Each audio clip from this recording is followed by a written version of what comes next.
I think I'll speak on behalf of both my mom and I when I say getting out into nature is really important for us, just to kind of have a clear mind when we're designing. We keep a really kind of minimalist aesthetic, and we really adhere to like timeless elegance. We want pieces that will stay in people's closet forever. So we don't really adhere to trends, and quality is really important. So we like to create pieces that are very clean, and then we'll have kind of elements of new kind of inspiration and design that come into the silhouette. So sometimes it's going out and seeing some like beautiful repetitive patterns in like shale rock up in the Yukon.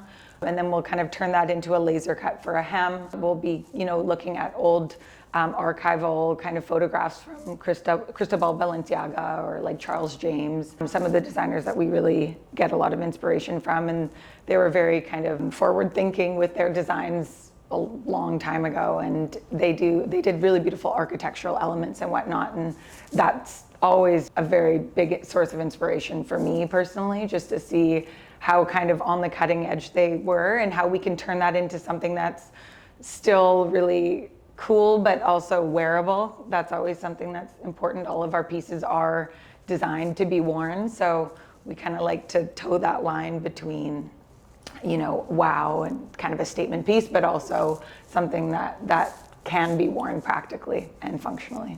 Growing up with my mother as a designer was really cool experience, honestly. My mom started designing from a really young age, and when she first started the company, it was actually out of like our home. So we had like our sewers and cutters and everyone like in our environment constantly as children, which was really cool. It was very creative. We were always kind of playing with fabrics, and actually some of the sewers that still work in our studio today do their really beautiful, meticulous work. And I think my sister and I both just thought it was like what was normal. And so I think being exposed to that level of kind of creativity and just people working really hard in an environment, and my mom always working really hard. She traveled a ton. It was a cool experience, and it really gave us a different kind of perspective on creativity and work. I realized that I wanted to follow in my mom's footsteps later on. My mom was actually always quite discouraging of going into the industry because it's really challenging, and I think she obviously wanted us to, go to university. So I did that first, and I did something completely different. All the while I was traveling with her and going to Paris market since I was like 16, and New York as well, and in the studio and helping her design on the side, and it never felt like work to me. And then when I got out of university and I was working, I kind of was comparing the two, and I realized that like I could do something that didn't feel like work. And so I kind of pivoted and joined the company about 7 years ago, and just to see if I liked it, and I did. I loved it. So, and my mom thankfully and I work really, really well together, and we are very collaborative. So it's been a great decision for me. I would say we've had like a few pinch me moments over the years, for sure. We've had Aretha Franklin, she ordered a dress. That was definitely a really cool moment for us. And then recently Candice Swanpool, this really wonderful stylist out of Vancouver, Leila Bani, pulled some styles, and she wore one of my designs, which I was super excited about, because that's always really fun to see your pieces, kind of out there. Another really incredible moment was we had this woman bring us to St. Petersburg, Russia, and we showed our collection at the St. Catherine's Palace, and that was really cool just to see our pieces in that environment. This is definitely one of my favorite pieces from the fall collection.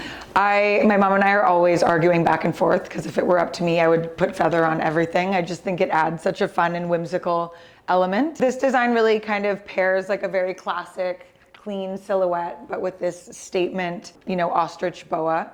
And I love this little dress. I think it's classic. I think it's fun. It's kind of, it's not a color that you would typically think to wear, but everyone seems to be drawn to it, and it really universally looks good on everyone. So this is definitely my favorite dress from the fall collection. This little dress I love as well. My mom designed this one, and it's funny because she had a concept for it for a while, and I just didn't really see it until we actually created it, and then I absolutely loved it. It has so much movement. They're all individually stitched little laser cuts all over, and it's just in this cute little baby doll style. I've had so many brides-to-be buy this in different shades of like white and ivory and pastel.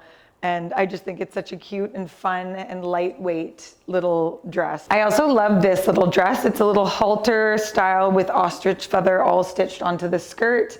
Very kind of mini and plunging neckline, backless, super cute. Again, like a very lightweight, easy dress to wear, and it's in navy. So it's kind of, you know, an understated color with a really kind of statement ostrich feather on the hem. Definitely one of my favorite pieces. We are going to be going to New York as usual to show our new collection for spring. So that's always fun, and we've kind of switched up our showroom space, so I'm excited to see what that will bring. And then we do have some really exciting plans for October, but I'm not gonna speak about them yet because I don't want to jinx them. But we do have a few big events in October that we're looking forward to. We have a fashion show in Houston, and yeah, I guess we'll see.